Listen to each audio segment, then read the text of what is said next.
En principio, o título da charla hoxe era Os delirios da arquitectura contemporánea.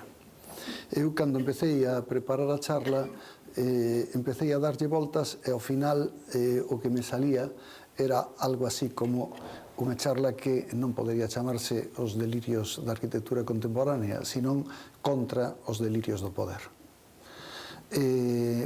Parecíame que eses delirios donde mellor podían ser exemplificados era na arquitectura do poder, entendendo por arquitectura do poder desde a arquitectura do poder político, religioso, hasta a arquitectura do poder económico. E para empezar esta charla, ocurriuseme que podía recuperar unha frase que a min me parece moi divertida. Porque, claro, esa arquitectura do poder, hoxe, unha arquitectura blanda ligada aos medios de publicidade, ligada ao poder democrático, é unha arquitectura na que hai un aspecto clave, que é o turismo. Todos pensan que aquí van vir moitos turistas para ver isto que estamos facendo. Ben, pois eu encontrei unha frase de Hitler na que escribe a Albert Speer sobre os proxectos que quere facer para Berlín. E dille, que bo sería que o noso ministro de Economía se dese conta da fonte de ingresos que dentro de 50 anos supoñerían os nosos edificios para o Estado. Habería que recordar o que pasou con Luís II. Todo o mundo decía que estaba tolo polo custo dos seus palacios, pero hoxe, coa recaudación das entradas dos turistas, o Estado conta con uns considerables ingresos. O mundo enteiro virá a Berlín no futuro para ver os nosos edificios. Todos querrán ver os edificios máis caros do mundo. Ben, pois é toda unha posición frente á arquitectura que, desgraciadamente, é unha posición hoxe compartida con moitos políticos que non teñen nada que ver con Hitler. Quen o diría? Tal vez foi Hitler o auténtico descubridor do que hoxe coñecemos como o efecto Bilbao, o novo monumentalismo. Unha arquitectura consistente en arquitecturas de grande escala entendidas como símbolos dun ou outro poder, ou simplemente como logos comerciales. En ela, a liña entre a autenticidade arquitectónica e a falsidade consumista vai facéndose cada vez máis e máis borrosa. Pero vexamos un texto de Julio Camba alá por os primeiros anos do pasado século. Daquela, el era anarquista e vivía en Bos Aires. Os anarquistas reuníanse na Praza Victoria para lanzar os seus discursos. O orador encaramábase a unha pirámide que hai no centro e desde ali iba facendo unha crítica da sociedade por unha orde arquitectónica, isto é, derivándoa dos monumentais edificios que os rodeaban. Miraba fronte a sí e encontrábase coa Casa do Goberno. Esa é a Casa do Goberno, decía. E que é o goberno? O goberno é... a partir de aí viña toda a súa crítica. Logo, sinalaba a catedral, que estaba á súa esquerda. Esa é a catedral, exclamaba, representa a religión. E a religión é... bramaba contra a religión. E logo decía, vede, ese é o banco. E o banco é o capital. E que é o capital? O capital é... etcétera, etcétera, etcétera. Ben, é evidente que despois de todo, só partindo do contexto social de cada intervención arquitectónica, sen o coñecemento do que moi dificilmente podemos comprender a necesidade dos obxectos que xurden no noso entorno, poderemos estudiar a súa lógica. Poderemos estudiar a adecuación ao lugar no que se sitúa, a súa resposta a un programa funcional, o camiño escollido para a súa materialización, as peculiaridades dos espacios que pretenden converter en contextos vitais dos seus usuarios e, finalmente, o seu resultado formal.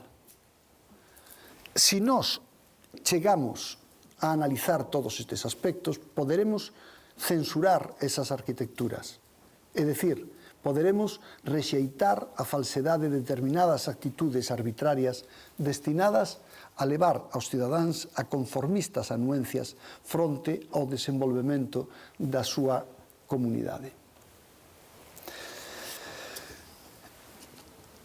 Se facemos un moi breve repaso histórico, veremos que isto ocorriu ao longo de moitos séculos de historia. Ao longo do tempo, a arquitectura foi utilizada unha e outra vez para materializar os valores e a visión do mundo dos grupos dominantes.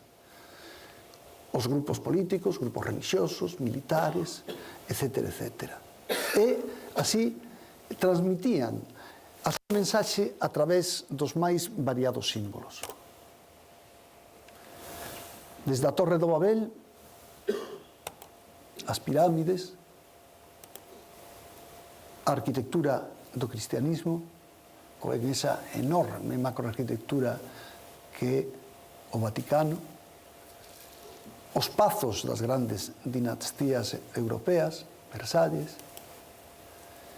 toda esa arquitectura, desde o Taj Mahal hasta as últimas frivolidades de Norman Foster, o proxecto territorio nacional para o Kazakhistán, esa pirámide que eu non sei de onde pode sacar diñeiro o goberno do Kazakhistán para facer esas cousas, ou como esta pirámide do milenio que quería construir en Tokio, por suposto, a máis grande do mundo, a máis alta do mundo. Toda a arquitectura do poder sempre é o que seña do mundo. O máis grande do mundo, o máis alto do mundo, o máis. Ben, pois, decíamos que desde que se levantaron eses primeiros grandes monumentos, as relacións entre o poder e a arquitectura nunca deixaron de estar presentes, unidas por unha arquitectura con unha escala desmesurada. Despois de todo, todos recordamos fotos, distintas fotos, de líderes políticos visitando as súas grandes obras. É algo que está constantemente con nós e que sigue estando constantemente con nós por medio da prensa. Hitler, no seu momento, xogou un papel determinante para facer un novo monumentalismo. Coa chegada do Tercer Reich a Alemania,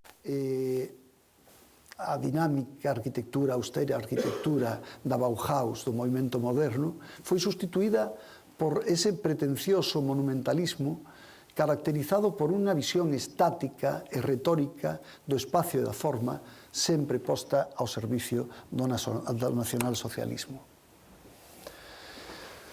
Que o valor dun monumento dependa do seu tamaño é unha crenza básica da humanidade, lle decía Hitler a Albert Speer cando traballaban xuntos. Aí temos a escala, aí temos a monumentalidade. É dicir, ten que ser grande, ten que ser enorme, para que poda impresionar a todo aquel que se acerque a ela, para que poda facerlle ser consciente da súa insignificancia frente ao poder. E así fixeron disparates como a Cancillería, felizmente desaparecida co final da Segunda Guerra Mundial. Esa Cancillería feita simplemente para impresionar, para asustar a aqueles que se acercaban a visitar ao Führer. Pero tamén fixeron un gran proxecto, gran, entre comillas, o gran proxecto de Hitler era a Xermania. Era no centro de Berlín, desaparecía unha gran parte de Berlín e había dous puntos claves e un bulevar que os unía. A gran sala, a A gran sala era esta cúpula na que deberían caber 180.000 personas, era unha cúpula dedicada aos mártires do nacionalsocialismo e aos grandes mitos da civilización alemana, aos grandes mitos nacionalistas da civilización alemana. Esa gran sala estaba unida por un boulevard con un gran arco do triunfo levantado en honor do Führer. Lóxicamente, os seus aliados non podían ser menos. Mussolini en Italia despreciou, como Hitler despreciou a xente da Bauhaus, despreciou a unha xeneración de magníficos arquitectos conterrañe á cabeza para entregarlle a arquitectura a xente que iba a facer a arquitectura que ele quería. A xente como Marcello Piacentini, que ten escrito: a arquitectura monumental debería reservarse exclusivamente para os grandes templos da religión e o Estado, para albergar as virtudes da raza, para enardecer e conmover, para glorificar e para aclamar. Como vedes, unha arquitectura para tolos.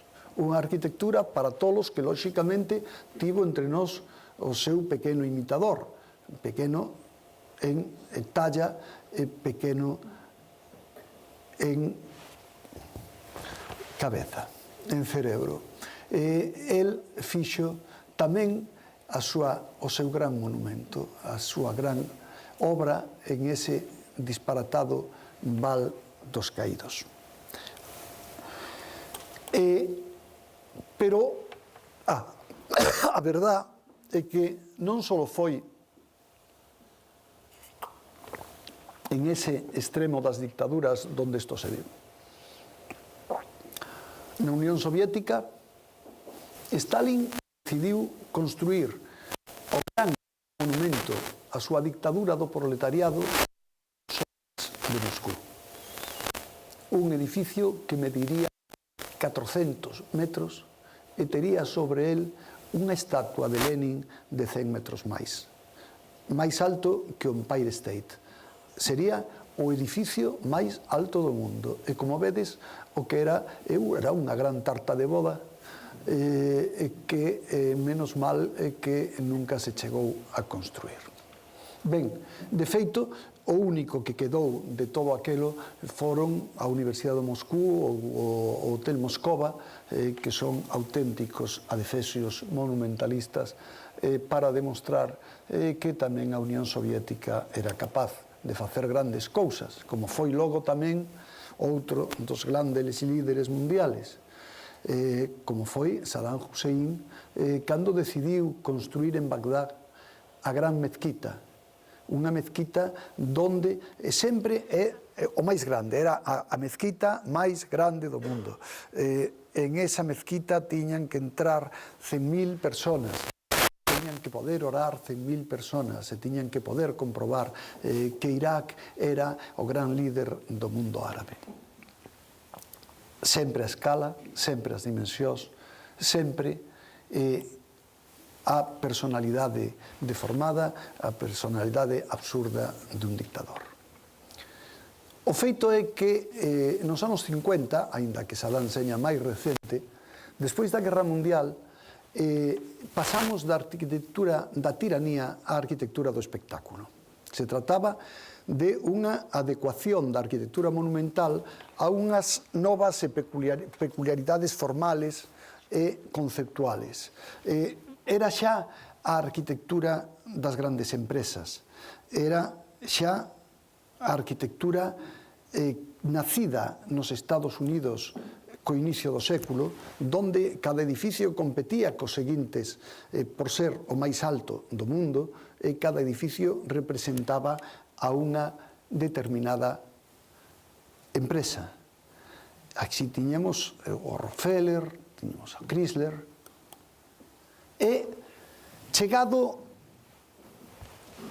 a mitad do século, chegados os anos 60, nos encontramos con que esa arquitectura vai transformándose porque a arquitectura do Rockefeller, a arquitectura do Chrysler, eran arquitecturas de calidade, eran arquitecturas que, sendo parte dese modelo da arquitectura, eran arquitecturas que tiñan a súa importancia. Nos anos 50 xa caemos no mundo do espectáculo. É o mundo de Philip Johnson. Cando di "fagamos hoxe", escribiu mentras facía o seu edificio, que é como un mueble Chippendale, para a ITT, que estaba facendo mentras os directivos da ITT traballaban duramente para conseguir desfacerse de Salvador Allende. Pois en aquel momento, Philip Johnson, o seu arquitecto, decía "fagamos hoxe o que teñamos que facer, calquera cousa". Nin máis nin menos. A arquitectura reivindicaba un mundo de imágenes aberto ás maiores puerilidades para ser máis facilmente identificados cun ou outro grupo corporativo. Estábamos no mundo de Disneylandia. O mundo duns creadores inmersos nun mundo de efectos especiales que se impuñan no mercado convertendo o seu traballo nun auténtico espectáculo. Un espectáculo no que o diseño non pretendía outra cousa que lograr un importante impacto mediático. Era o que algúns críticos chamarían logo o mundo da arquitectura débil e do pensamento débil. Era o mundo das apariencias, sempre ligado a unha economía do despilfarro, no que se trataba de convertir a arquitectura en eso que falamos antes, en simples obxeto anuncio, no que se demandaba pezas pensadas para ser vistas de lonxe. Isto é clave cando estamos falando da gran escala na arquitectura, dos grandes edificios, dos grandes obxetos arquitectónicos. Uns obxetos nos que a apariencia é a auténtica protagonista. Unha arquitectura na que o mito arquitectónico do colosalismo recuperou un valor en sí mesmo. Unha arquitectura que William Curtis, un dos grandes teóricos e críticos da arquitectura contemporánea, calificou como produto da arrogancia política e unha hortera ostentación. Era un momento en que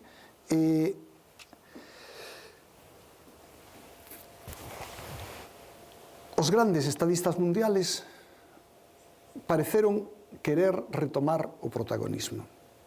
En Italia, Mitterrand, disposto a ser un novo Napoleón, encárgalle a Pei a pirámide para o Louvre e fai o concurso para o Arco da Défense. Entretanto, en Londres, máis tarde, Tony Blair fai a Cúpula do Milenio, unha arquitectura sin función algunha, unha arquitectura que vai decaendo día a día sin que ninguén sepa que facer con ela. Pero, ademais dos grandes estadistas, tamén os pequenos políticos locales decidiron que eles tiñan dereito a participar en aquelo. Pois, fatuos alcaldes provincianos desexaban xogar o papel de soberanos do seu pequeno reino. E para iso querían imprimir en él a presencia da súa grandeza. Nunca vos fixáchedes na indumentaria dos nosos políticos. Van feitos uns auténticos, non sei como se pode decir, modelos, con eses traxes de alpaca, con esas corbatas, con esas maravillas. Pois é o mismo que fan coa súa arquitectura. Cando en Coruña Paco Vázquez fai o seu Coliseum, realmente está moi próximo á nosa realidade. Eles son xente que coa súa torpeza utilizan, desprecian ou ignoran a arquitectura como fan con calquera outra mostra de cultura. Antes eran simples asalariados ou profesionales sin notoriedade alguna. En moitos casos, oscuros e conservadores funcionarios. pero agora, polo menos formalmente, queren estar á altura do teórico poderío que lles confire a súa condición de personaxes públicos.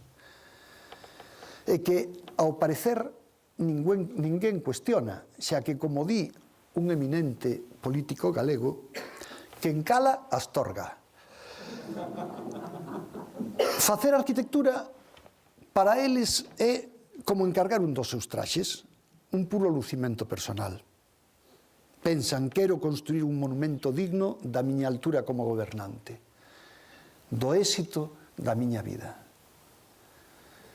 Estes son a maioría, pero entre eles, entre todos eses ostentóreos que decía don Jesús Gil, edificios con ínfulas de monumentalidade, tamén aparece algún enteradillo que decide que a arquitectura pode serlle útil. Pode serlle útil poñendo na súa vida un Grimshaw, un Gehry, un Eisman ou un Foster. E así chegan a encargarse proxectos, maquetas de 80 millóns de pesetas, como costou ese edificio, a dese edificio, e que van a simbolizar o seu paso polo mundo da política. Son, dito Joito, falando destas gloriosas contribucións á arquitectura, edificios emblemáticos que amenazan con levar a arquitectura á ruína. Son unha auténtica barbaridade. Diríxense xusto ali onde non hai que ir. Pero o feito é que todos os políticos queren poñer un arquitecto na súa vida. Desde o inicio do século XXI, como víramos antes con Hitler, os políticos, ahora democráticamente elexidos, siguen sendo tan propensos á utilización do monumentalismo arquitectónico, co seu gran poder icónico, como os vellos dictadores. E eles serán quienes xeneren unha desvergonzada relación entre a arquitectura e o poder.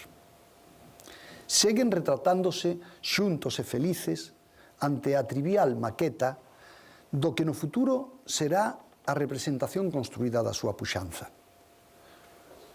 É unha circunstancia que realmente debería levarnos a unha imprescindible pregunta. É a arquitectura neutral con respecto aos pretensións dos seus promotores? Desde o meu punto de vista, evidentemente, o comportamento ético entendido como aquel pertencente ao que pensa, no que cree, di o que pensa e fai o que di, foi entre nós secuestrado polo oportunismo. Gústenos ou non, o certo é que son moitos os arquitectos dispostos a chegar a un amistoso compromiso corresponsable dun determinado encargo, calquera que seña a súa megalomanía, e sempre en busca de satisfacer a súa vanidade. O certo é que os políticos utilizan aos arquitectos, pero non é menos certo que moitos arquitectos, con comportamentos moi distantes a unha admisible actitud ética, utilizan do mesmo xeito os políticos e utilizan no seu afán por alcanzar a meta ambicionada no Star System, xa seña o Star System global ou seña o Star System local. Realmente é moi difícil facer unha arquitectura que poda chegar a empatar con uns medios limitados, con uns programas moi definidos. É moito máis fácil caer na tentación na que caeu, por exemplo, Rencolas en Berlín, facendo o gran símbolo da nova China, a sede da televisión china, o edificio que representa a falta de liberdade de expresión, o edificio que representa a censura total, o edificio que representa a tiranía. Pode un arquitecto, por facer un xogo arquitectónico, un bucle arquitectónico como que el fixo para a televisión china, prestarse a eso sin pensar en que está facendo e para quen o está facendo? Eu entendo que non. Como entendo que é un disparate ese premio da Zona Cero de Nova York, onde Daniel Libeskind, un arquitecto cuya única finalidade é conseguir unha forma, conseguiu o que no seu momento me parece que ahora xa non o é, iba a ser tamén o edificio máis alto do mundo. Ganoulle a Eisman, creo que por 100 e pico metros, pero de feito el levou o proxecto. Incluso o construirán hasta que chegue outro talibán e decida cortarlle unha parte. Pero, ademais deso, temos exemplos como as Torres Petronas. En Asia tamén queren ter os edificios máis altos do mundo, os máis surrealistas. E así nos encontramos cos novos proxectos para ese disparatado novo Dubai, outro dos puntos claves da economía mundial. É o momento no que o capricho del creador se impón á arquitectura. É o momento en que nun lugar como Valencia, lóxicamente, se construirá unha gran falla firmada por don Santiago Calatrava. Esa é a arquitectura que se nos está ofrecendo desde o poder, a arquitectura do monumentalismo. Hai un exemplo que me gustaría ver, que como podemos contrapoñer distintas actitudes frente a unha realidade, que é o mundo da arquitectura para a cultura. E no mundo no que estamos en este momento. Por unha parte, hai uns arquitectos que se plantexan o seu traballo co máximo de rigor, con un irreprochable sentido ético. E o resultado son obras como o Kunsthal de Rotterdam, de Rencolas, o Kunsthal de Bregenz, de Peter Zumthor, o Museum de Sanaa en Kanazawa, en Japón, a Fundación Cartier de Nudel, o Centro de Arte Contemporáneo de Santiago de Álvaro Sisa, mentras, en outros moitos casos, a arquitectura é convertida nunha simple icona cultural sen outra pretensión que falar de si mesma. É o caso do Guggenheim. Só se trataba de eso, de facer un obxecto que chamara a atención, de, como antes decían, atraer ao turismo. Foi algo que en Galicia, xa nos aproximamos ao noso medio, influiu aos políticos que en aquel momento gobernaban. Parecía que o problema do monumentalismo absurdo, do monumentalismo frívolo, tiña alcanzado o seu cénit cando o auténtico paradigma deste criterio iba a alumearse no mundo do inicio do século XXI moito máis cerca de nós. Despois de que en Nova York se tratara de facer unha nova fundación Guggenheim no Battery Park, no sur da illa de Manhattan, que polas súas dimensións infinitamente menor ao que se está construindo en Santiago foi directamente desbotado polo goberno da cidade, un oscuro e ignorante político galego, aquel que en unha ocasión contratou a unha soprano do país, a Carmiña Burana, para dar un gran concerto na cidade de Santiago, decidiu que nós tamén poderíamos ter a nosa gran arquitectura, a nosa macroarquitectura. E ofreceulle ao seu xefe a posibilidade de facer algo incluso máis importante que o Guggenheim de Nova York. Hostia, decía, que idea. A verdade é que, sin pensar en cales eran as auténticas necesidades do país, nin se a construcción e o mantemento dese proxecto podería hipotecar durante moitísimos anos o noso desenvolvemento cultural, o presidente da Xunta e o seu fiel lacayo decidiron convocar un concurso para elexir o proxecto máis adecuado ás súas ambiciosas pretensións, pedindo aos concursantes a definición dun conxunto arquitectónico sen sequera un programa definido. Tiñan fecundado unha arquitectura, unha criatura que, sendo eles abertos enemigos de calquera aborto, pouco despois habería de nacer como unha pequena e indefinida maqueta de indubidable valor estético, pero sen máis contido, sen máis sentido que a súa propia forma. A luz do denominado efecto Bilbao, o presidente do goberno galego decidiu asumir o máis disparatado proxecto de infraestructura cultural até agora coñecido no mundo. De feito, a cidade da cultura de Galicia é o complexo entendido como infraestructura cultural de maiores dimensións existentes no planeta. Unha vez máis estamos coa historia da escala. Somos os máis grandes. Isto é terrible. Ademais, a Cidade da Cultura sería un trascendental monumento xacobeo. Galicia xa tiña o máis importante centro cultural existente. Non importaba que non se supera para que iba a valer.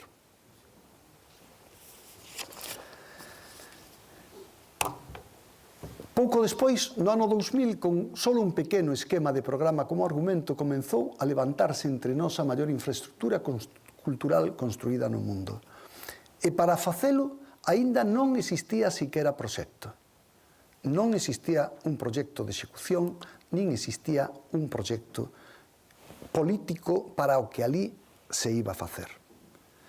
En aquel momento, aquela idea contou coa aberta oposición dos integrantes do que despois se diu en denominar goberno bipartito. Os opositores fixéronse cargo do goberno, sin embargo, cando a obra aínda se estaba comenzando. E xa fose por medo a enfrontarse coa decisión de paralizar aquela tolería ou pola pretenciosa idea de apropiarse da mesma, comenzaron a defender a inconveniencia dun estudio en profundidade sobre o seu futuro. Lóxicamente, resulta evidente preguntarse: como é posible que dous partidos autodefinidos como progresistas non abordasen, tras a súa chegada ao poder, a reconsideración daquel faraónico proxecto ao que antes radicalmente tiñan criticado, plantexando a necesidade de invertir o custosísimo presuposto da súa construcción e mantemento en calquera das moitas necesidades de Galicia? Como é posible que o Marco de Vigo solo poda facer 2 exposicións ao ano por falta de presuposto, mentras no Monte Callás de Santiago se enterran millóns e millóns de euros todos os días? Realmente, un dos trazos negativos máis comuns entre nós, a xente de esquerdas, sempre radicou na nosa probada incapacidade para asimilar calquera actitude crítica, xa veña de dentro ou de fora das nosas filas. Moitas veces estamos demasiado próximos ao habitual comportamento conservador. E as dúas únicas alternativas con que nos enfrentamos á crítica son ou o anatema ou o silencio. Os motivos básicos defendidos polo goberno bipartito sobre a Cidade da Cultura, sobre o mantenimento da Cidade da Cultura, era a súa indubidable calidade arquitectónica. E eu me pregunto, pode acaso un goberno que se autodefine como progresista defender a teórica calidade arquitectónica dunha obra coa forma como única protagonista? Confésolles que intentar contestar esta pregunta vai ser o meu principal obxectivo desde este momento. Entendo, lóxicamente, que non. Vivimos nun país situado entre os máis atrasados de Europa, con un PIB inferior ao 75% da media, que non pode afrontar a construcción de un complexo que, según declarou o propio Eisman en Nova York, non poden asumir as grandes metrópolis do mundo. Polo tanto, entendo que é necesario facer unha análise desta arquitectura para, polo menos, saber se é certo que estamos ante un complexo de indubidable calidade arquitectónica ou non estamos, porque se non estamos é que xa non hai xustificación posible para o que estamos facendo. Ben, pese a opacidade, a absoluta opacidade na que se mantén a Cidade da Cultura desde o momento do seu concurso, despois de ter pasado 10 anos desde o fallo do seu concurso, aínda non sabemos cal é o seu programa, aínda non sabemos como é o seu proxecto e aínda non sabemos o que é máis importante, canto nos vai a costar aos galegos. Por iso, entendo que é tan necesario abordar a súa evaluación descriptiva, relacional, interpretativa, poética, empezando por facernos unha serie de preguntas. Por exemplo, é explicable que cando unha obra ten construído máis dun tercio do seu corpo edificado, descoñezamos aínda o seu definitivo programa funcional e non podamos xulgar se as dimensións previstas para unhas actividades incoherentemente fixadas son as apropiadas para as súas necesidades? Responden as características e a utilización dos seus espacios a un plantexamento lóxico? Axústanse os materiales e a tecnoloxía utilizados ás necesidades dun proxecto razonable? Son as súas formas as máis apropiadas para un complexo coa súa finalidade e localización?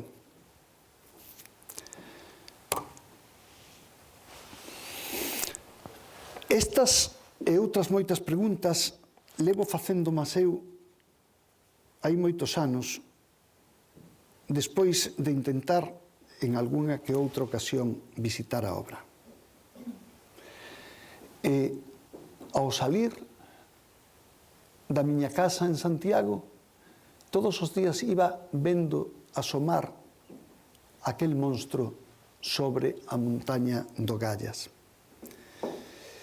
Hai circunstancias que, a forza de ser esperadas, cando chegan, poden facer desinflar os nosos criterios, facernos ver que estábamos exagerando. Pero, en algunhas ocasións, o certo é que esas circunstancias nos fan ver que non só non exagerábamos, sino que nos estábamos quedando cortos. Esa era a miña inquedanza cando, ao pé do Gallas, hai 15 días, cando estaba preparando esta charla, esperaba o microbús que me levaría a visitar ese enorme monstro que cada día había irrumpir tras o Monte Compostelán. Vivín unha década escoitando as mesmas explicacións e as mesmas acusacións. Subxetivista, elitista, eres un simple tocacollós.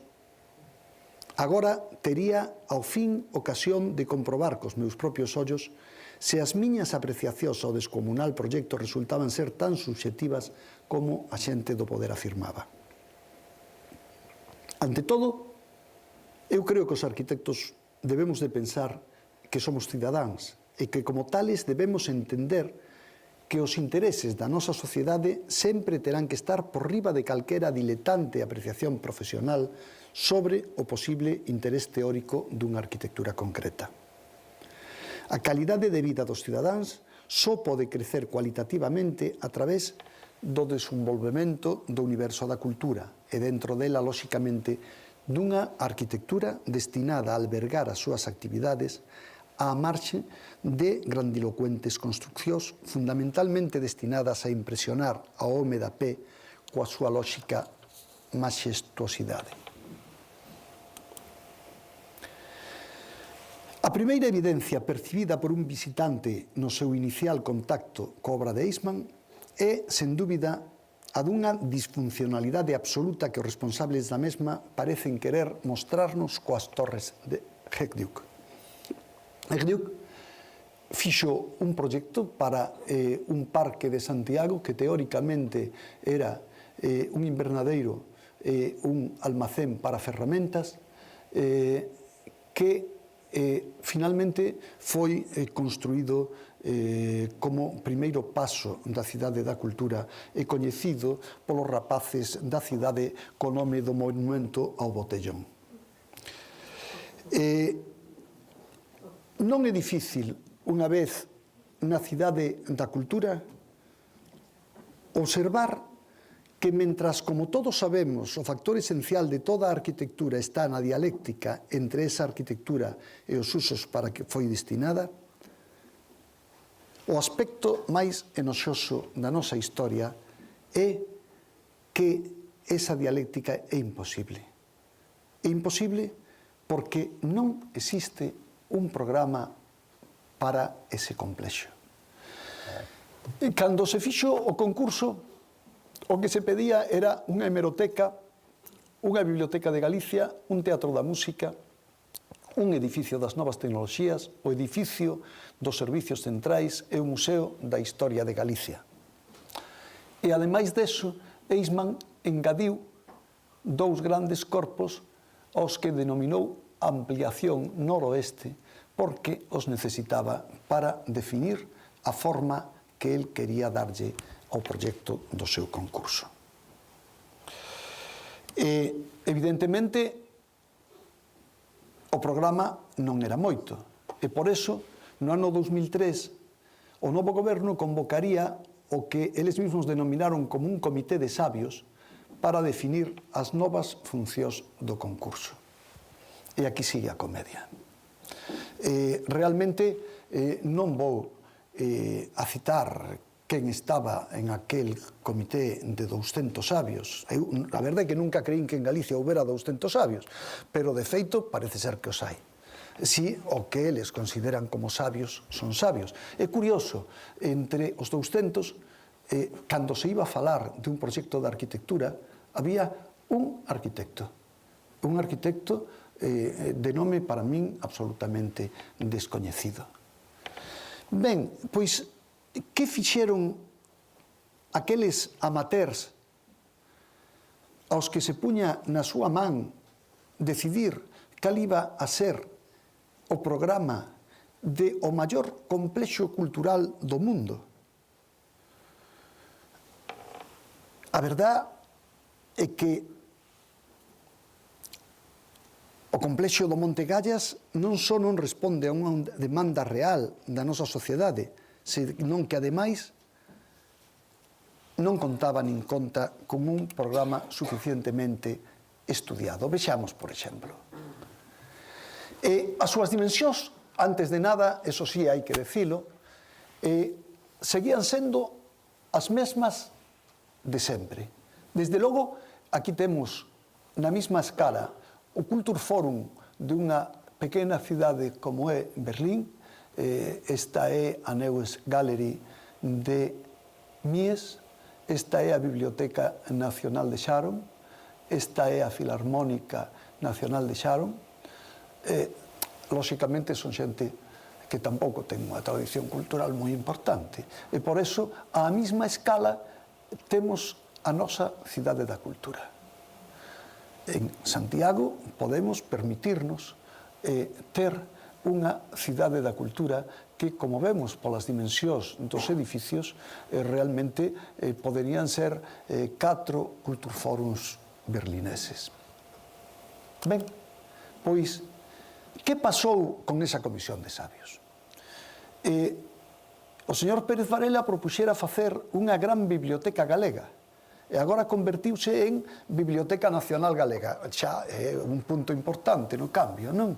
Que únicamente está destinada a reunir os fondos bibliográficos editados en Galicia ou sobre Galicia, e que vai contar con unhas dimensións similares ás da Biblioteca Nacional de Berlín, que Sharon proyectou para o Kultur Forum. É dicir, a cultura alemana, a cultura bibliográfica alemana, metida nun espacio das mesmas dimensións que as que, ao parecer, necesitamos para meter a cultura galega, xa que debeulles parecer demasiado poñer todos os fondos bibliográficos sin máis e decidiron que eran editados en Galicia ou sobre Galicia. Ben, pois ese foi o criterio co que todo se fixo. Logo, a hemeroteca, cunhas disparatadas dimensións, era evidente.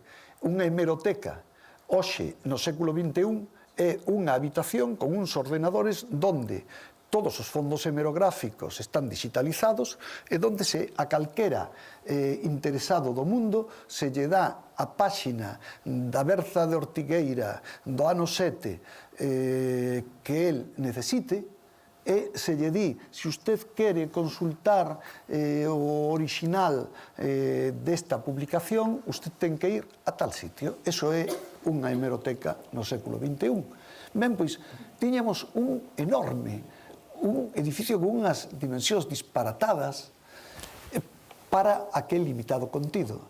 E a Comisión de Sabios decidiu cambiálo. Decidiu convertilo no Arquivo Nacional, eso sí, de Galicia, plantexándose a súa utilización como almacén climatizado de superluxo. 34 millóns de euros costou. Está rematado. E está destinado a que? A guardar os expedientes administrativos da Administración galega. Era outra gran idea. Ademais desto, o Museo de Galicia sí que se mantivo. O Museo de Galicia, algo inexistente na maior parte dos países europeos. Non coñecemos un museo da historia de Francia, nin de España, nin de Alemania, nin de Inglaterra, nin de Italia. Pois aquí teremos un museo de historia galega. E conta con 16.000 metros cuadrados útiles e está destinado á divulgación internacional do patrimonio histórico-cultural do noso país. Lóxico, existe un gran interés. Ben, pois aquí temos, estas son as características da sección da nosa biblioteca, do noso Museo da Historia, e aínda que tamén hai que ver, e logo cando falemos do espacio o veremos, que realmente moita máis da mitad do espacio interior é un espacio morto, é un espacio que está sobre os seus teitos de cartonxeso. Aquí o podemos ver en esta sección. Esta é a biblioteca e estas son as 6 plantas e o que está en amarelo son os espacios destinados á exposición dese Museo de Historia. En canto ao Pazo da Ópera, a min pareceme unha decisión moi laudable dos iniciales autores do programa, porque en Galicia sempre existiu unha gran demanda pola ópera, que Venecia ou Milán non podan ter máis que temporadas de ópera e non podan manter a ópera durante todo o tempo, non quere decir que aquí vaya a pasar unha cousa distinta, pois decidiron facer un Pazo da Ópera en unha cidade de 90.000 habitantes cunhas dimensións e un funcionamento similares ás do Lincoln Center de Nova York. Cando chegou o novo goberno, sustituíron o Pazo da Ópera, pareceulles un disparate, e o sustituíron polo que chamaron un espacio obradoiro, sen que ninguén dira unha clara definición en canto aos contidos do tal espacio obradoiro. Un espacio que, eso sí, ocuparía, sin modificacións espaciales algunhas, o previsto no proxecto de Eisman. Claro, o proxecto de Eisman recolle a planta do Lincoln Center de Nova York. No Lincoln Center están poñendo ás veces incluso 2 óperas diarias. E, polo tanto, teñen estes espacios con uns grandes ascensores onde aquí teñen as dúas escenas da flauta máxica, aquí teñen as dúas escenas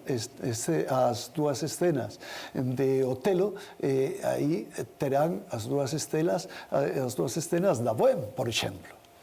De maneira que eles poden estar continuamente facendo óperas distintas sin máis que mover o escenario e subir ou baixar un ascensor. A min o que me gustaría saber é como se vai ampliar en ese espacio o Obradoiro de que din este espacio ao que xa se advirte que non se lle vai a tocar. Claro, polo demais están grandes espacios abertos interiores e todos eses espacios inservibles que simplemente aquí os temos, aquí os podemos ver perfectamente, vemos como prácticamente a cuarta parte do volumen útil deses contenedores da Cidade da Cultura é un espacio morto, un espacio perdido. Aquí temos a línea dos teitos, é como unha bambalina, como unha tramolla, xa que estamos nun teatro, o que malo é que é en toda a Cidade da Cultura, con unha tramolla de cartón yeso que vai definindo unhas caixas de moita menor dimensión do seu contendor. Bueno, pois a realidade é que ninguén se propuxo hasta agora estudiar seriamente as peculiaridades funcionales do proxecto e plantexar as posibles contradicións lóxicas existentes na interrelación entre os espacios propostos por Eisman e o seu contido. Alguén se interrogou, por exemplo, sobre a xustificación duns sinuosos e estreitos espacios de circulación carentes de toda a actividade que parecen asemellarse aos viarios dun pretencioso polígono industrial que contén a Cidade da Cultura. Esta é unha das vías interiores da Cidade da Cultura.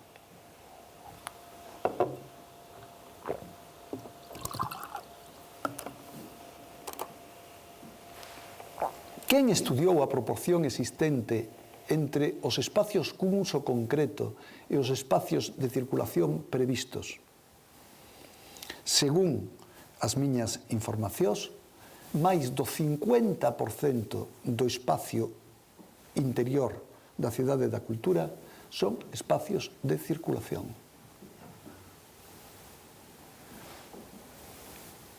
E o ámbito do arquivo, por exemplo, cunhas insólitas solucións formais o adecuado para a súa función como almacén, como simple almacén de expedientes administrativos. Un almacén para expedientes administrativos é unha nave industrial climatizada. Aquí temos un edificio con uns tortuosísimos espacios con unha utilidade mínima que vai a conter o chamado Arquivo Nacional de Galicia. Ben, en todo caso, resulta evidente que o obxectivo de Eisman nunca foi concretar unha arquitectura destinada a servir como contendor dunhas actividades rigurosamente programadas, senón unha arquitectura convertida nun espectáculo en si mesma. Sin embargo, Eisman de Rohe dixo aquelo de que a forma non pode ser o obxectivo da arquitectura, senón o seu resultado. A forma como obxectivo non é máis que puro formalismo e por eso debe ser rexeitada. É certo que ás veces a contemplación dunha pequena e fermosísima maqueta como a que Eisman fixo, completamente descontextualizada do seu contorno e da súa escala, pode levarnos a gravísimos e irreversibles erros. En Santiago, Eisman diseñou un corpo de ciclópeas dimensións cuxa forma asume un indesexable protagonismo sobre o conxunto da cidade histórica. Un proxecto que, en palabras do seu autor, habería de marcar un camiño para a arquitectura do século XX, humilde non é, aunando elementos tan significativos para a cidade como a cultura, o turismo, a religión ou a peregrinación. Se acertamos Se aceptamos que a forma arquitectónica é o punto de contacto entre a masa e o espacio e que a calidade de cada arquitectura estará determinada pola capacidade do diseñador para relacionar os espacios interiores coa pel que envolve o edificio, para chegar a unha evaluación do complexo compostelán será, pois, necesario afrontar unha imprescindible introspección da súa concepción como proxecto. Aquí temos a cidade histórica de Santiago. Según Eichmann, é a inspiración xenética da súa arquitectura. No seu estudio sobre a cidade histórica, trazou unha serie de vías que el di que son as vías de acceso á catedral, aínda que son unhas vías teóricas que el foi trazando, e sobre esa base fixo un conxunto que el decía que tiña relación cunha cuncha de vieira directamente relacionada co mundo das peregrinacións. E así temos aquí montado o que é a cidade da cultura sobre o centro histórico de Santiago. Aquí temos a proposta presentada a concurso e aquí vemos como temos a extensión noroeste, como se marcaron as extensións noroeste.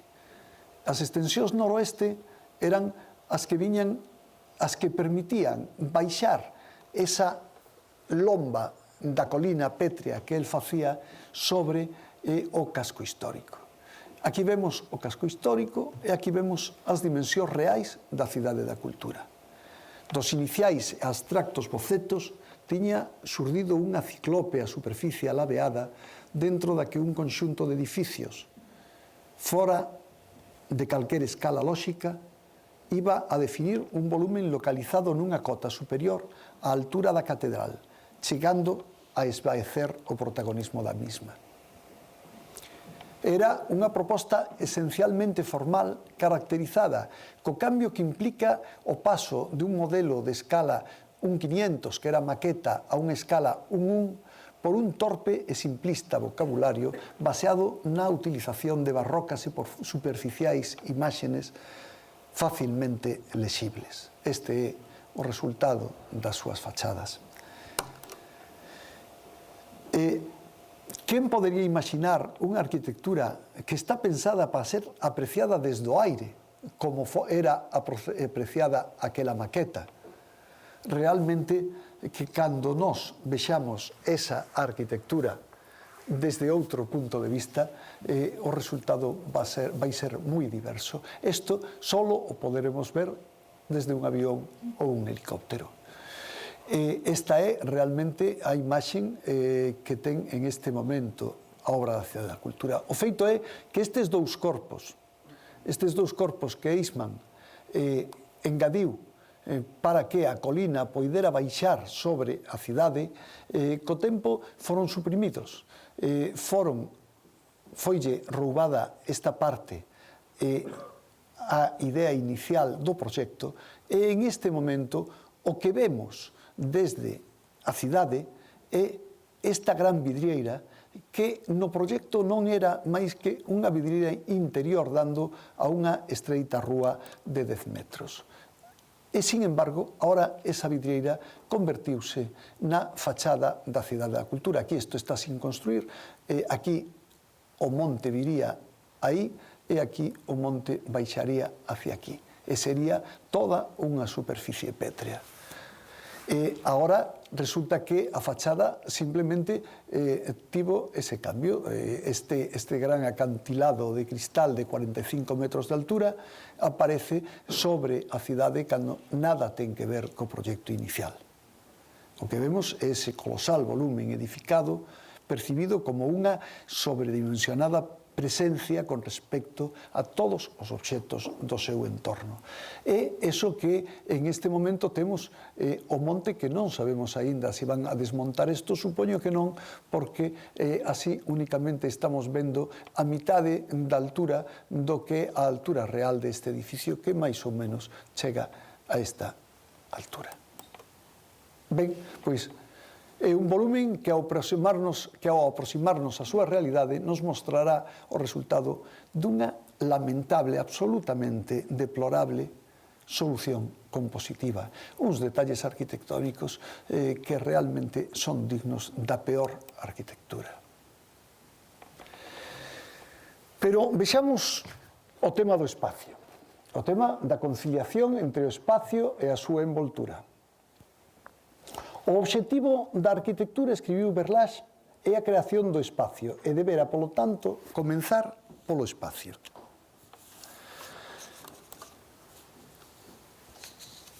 O espacio constituye o ámbito no que o home se relaciona co seu medio, determinando, en último término, as peculiaridades formales do contendor por el xerado. Na Cidade da Cultura, pese a todo, Eichmann xoga libérrimamente con uns espacios definidos sin establecer unha directa relación co seu destino, nin co contenedor no que haberán de estar localizados. E a súa unha artificiosa obra de innecesario carácter escultórico, onde diferentes torsións e desplazamentos concretan contradictorios ámbitos internos alleos a calquer uso racional, desde unha insustancial visión ornamentalista.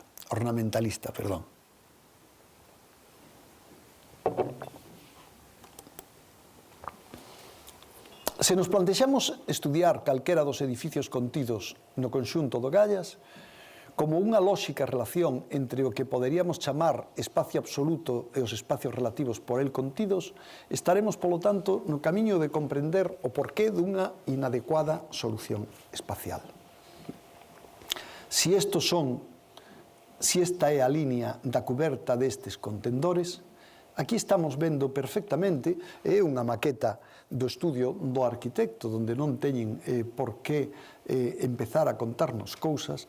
Aquí temos todos os espacios perdidos, todos os espacios mortos que existen en esa arquitectura.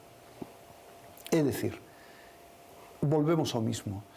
A solución establecida en función dunha arbitraria vontade de materializar unhas formas interiores que nada teñen que ver co volumen do contenedor no que se integran, xeneran enormes volúmenes mortos. E dentro únicamente temos unha tramolla construída con cartón yeso do que van a ser os espacios pertencentes ao uso desa arquitectura.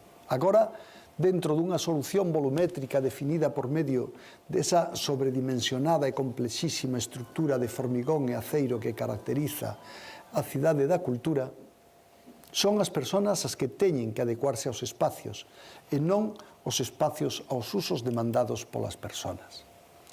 Pero, finalmente, vexamos un último punto para acabar de ter unha idea do que é esta obra, que é a groseira solución constructiva que se fixo como elemento definidor desta arquitectura. A hora de analizar unha arquitectura, o modo de resolver a disposición e a orden dos elementos resistentes do edificio e as características e a ligazón entre os distintos materiales utilizados na súa fábrica constituirán, por último, un aspecto imprescindible para a súa rigurosa comprensión. En esa arquitectura, materiales, espacio e forma constituyen, despois de todo, unha unidade indisoluble.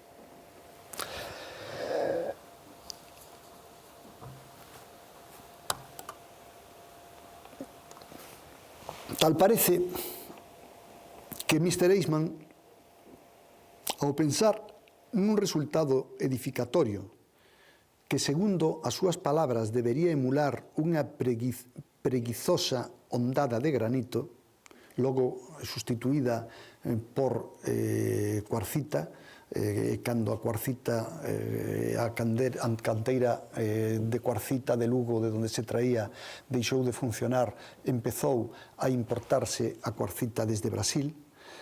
A verdade é que non se detivo o suficiente en axustar a súa idea como para chegar a comprender as dificultades que implicaría a contradictoria realidade de lograr unha plasticidade arxilosa, como el decía, cunhas cubertas que xorden do chan hasta convertirse nunha gran onda que volve a fundirse co pavimento e os materiales ríxidos para ese fin elexidos. E así, o que se fixo foi cubrir esa superficie alabeada con un revestimento pétreo de pezas modulares de cuarcita que realmente pode funcionar como unha arquitectura para ver de lonxe, como decíamos antes ao falar da monumentalidade entendida nos Estados Unidos coas torres, pero que cando nos acercamos a elas nos encontramos con acabados como os que podemos apreciar en esta foto,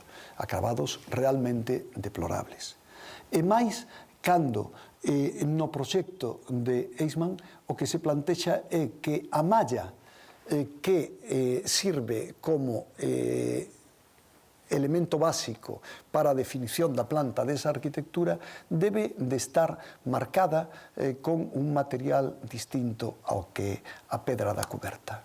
De feito, aquí a temos, é dicir, a complexidade formal e as dimensións dese proxecto forzaron a esta solución, unhas desordenadas estruturas nas que a singularidade de cada corpo obriga a un complexísimo proceso de fabricación por capas que, ademais de encarecer moi considerablemente a obra, proporciona un moi deficiente remate constructivo. Bueno, aquí hai arquitectos que poden observar cal é a calidade, cal é o resultado dese remate constructivo. Aquí vemos como se está rematando inferiormente ese cerramento. Aquí vemos como se está rematando unha parte dos pilares. Aquí vemos como se están rematando esas líneas, esa malla sobre a cuberta. O resultado, burdo e descoidado, está á vista de todos.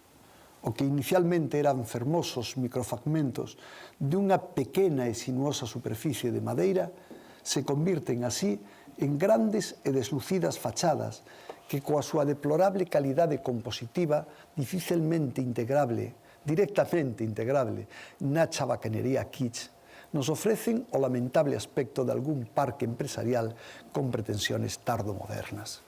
Realmente non creo que ninguén poidera afirmar que estes alzados da Cidade da Cultura podan ser calificados de unha boa arquitectura. Pero o máis terrible é acercarse á construcción desa arquitectura.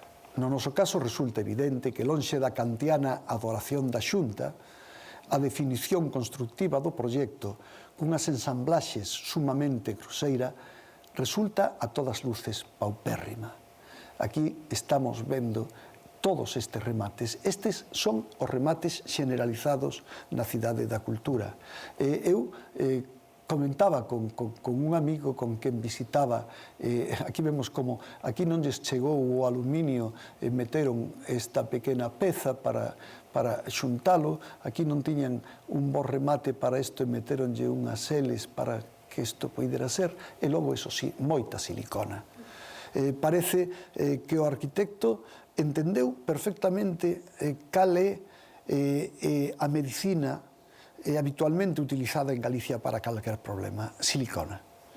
Eu creo que a Cidade de Cultura, igual que os americanos, xa que ele é americano, teñen un Silicon Valley, podería ser tamén denominada como Silicon Mountain, non nos estaríamos equivocando demasiado. Pero pensar que isto é un detalle, un acabado dun proxecto que o seu autor di que marcará o camiño da arquitectura do século XXI, paréceme un insulto a calquera intelixencia. Realmente estamos ante un desproporcionado e grosero macroobxecto no que é fácil, demasiado fácil, observar unha intolerable falta de rigor que, ao fin e ao cabo, é o único elemento que o arquitecto nos está ofrecendo. Aquí temos outros detalles dos acabados dese complexo da cidade da cultura. Aquí vemos, estos son os rastreles do falso teito, e aquí vemos o orden desa arquitectura, é dicir, a min recórdame estas arquitecturas de autoconstrucción que podemos encontrar en calquera aldea galega, donde os cables van por donde van, donde un cable un pouco máis largo se lle fai un nudo e ali se deixa, realmente si eso é unha gran arquitectura que veña a Deus e o vexa. Pero, ademais deso, poderíamos incluso falar de unha cousa chusca. Quen podería pensar que unha obra que se autoproclama como un camiño da arquitectura do futuro se teñan utilizado grandes columnas circulares que pola súa falta de función desaparecen ali onde deixan de ser visualmente necesarias? Eso é algo que ali está na cidade da cultura. Como é posible encontrar nun edificio destas características grandes pilares de escayola como estes? Son pilares vacíos, están feitos para marcar unha trama, ao parecer. Ou outros dunha pequena sección convertidos con un simple chapado en macropiastras pétreas. Esta é a solución constructiva que se diu a ese complexo. Quen imaginaría que aquel xigantesco contendor solo daría acollida a sinuosas tramollas de taboeiros de cartón yeso, que enriba deste teito temos 12 e 15 metros de vacío. Son estas as solucións que reclama unha lúcida e ambiciosa arquitectura. Se a cultura chega a ser a religión do terceiro milenio, escribiu Fernández Galiano, hai que decir que Fernández Galiano foi o organizador de todo o concurso por encargo da Xunta e que logo escribiu un artigo dicindo que Fraga pasaría a historia polo seu papel como promotor da cidade da cultura. Pois Luís Fernández Galiano dixo: se a cultura chega a ser a religión do terceiro milenio, o monte de Peter Eisman vai a convertirse nun lugar sagrado de peregrinación. Se os deuses futuros son outros, o conxunto do Monte Gaya sobrevivirá como un mosteiro resistente ou se extinguirá deixando para os arqueólogos un palincesto de ruínas herméticas. Bueno, eu creo que visto o visto, nin palincesto siquera, porque realmente a conservación de esa arquitectura, a duración de esa arquitectura non vai ser demasiado longa. A verdade é que, por moito que nos diga o señor Galiano, do que tamén nos di que o proxecto de Eisman constituye unha extraordinaria aventura de enlace entre a sociedade de información coa sociedade do espectáculo, e o seu deliberado experimentalismo arquitectónico constituye tanto unha declaración de intencións como borrador formal dun deseño intelectual, a imaxe material dun itinerario intangible que exixirá aos seus artífices unha fe blindada para culminar o camiño iniciado no concurso. Eu teño que decir que, ao marxen deso, coincido con unha afirmación moito máis corta, moito máis escueta, que é a de Curtis. William Curtis di: é un ruinoso proxecto que custará unha fortuna terminar e administrar. Demasiado caro, demasiado chabacano, demasiado grande e, para colmo, carente de sentido. A verdade é que, por moito que aquelas firmitas utilitas e venustas que Vitruvio considerou como base para toda a arquitectura estean moi lonxe de responder ao alí existente, ninguén poderá negar nunca, como di Galiano, aos distintos responsables da decisión de manter o proceso construtivo do Monte Gallas unha blindada, aínda que ao tempo irritante, fe no mantemento do seu proxecto frente a toda posible crítica acerca do mesmo. Sin embargo, por estas razóns, fronte ao seu deplorable exemplo, moitos somos aínda os que creemos que, fronte a pura simulación, debemos exixir a realización de arquitecturas racionales, de arquitecturas sen adxetivos, de boa e lóxica construcción de arquitecturas nas que o concepto da materialidade constituye unha parte imprescindible da mesma, entendendo que na sinceridade constructiva está a esencia da arquitectura, como nos demostrou un galego, Alejandro de la Sota, co seu proxecto para o Ximnasio Maravillas de Madrid. Recordo que eu tiven ocasión de estar con William Curtis, o mismo que opinaba desto de Eisman, a primeira vez que el visitou o Ximnasio Maravillas en Madrid. E cando entrou, o primeiro que dixo foi: como é posible que eu non teña coñecido hasta hoxe esta arquitectura? Como vedes, unha pequena arquitectura feita por un arquitecto galego ten unha consideración completamente, diametralmente oposta a que Curtis concede á Cidade da Cultura.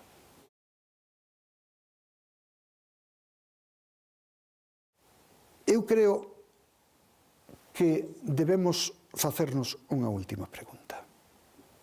Non son repudiables unhas arquitecturas que atentan contra a lóxica e a técnica, que valen 10 veces máis do inicialmente presupostado, que crean problemas, que non respetan as peculiaridades do seu emprazamento, que están feitas a maior gloria do seu creador e dos seus promotores en lugar de contribuir a transformar unha paisaxe, unha sociedade e unha cultura. A misión da arquitectura é incontestablemente resolver as necesidades reales da súa xente e do seu tempo. E por iso creo que deberíamos de retomar os valores éticos da xente do movimento moderno.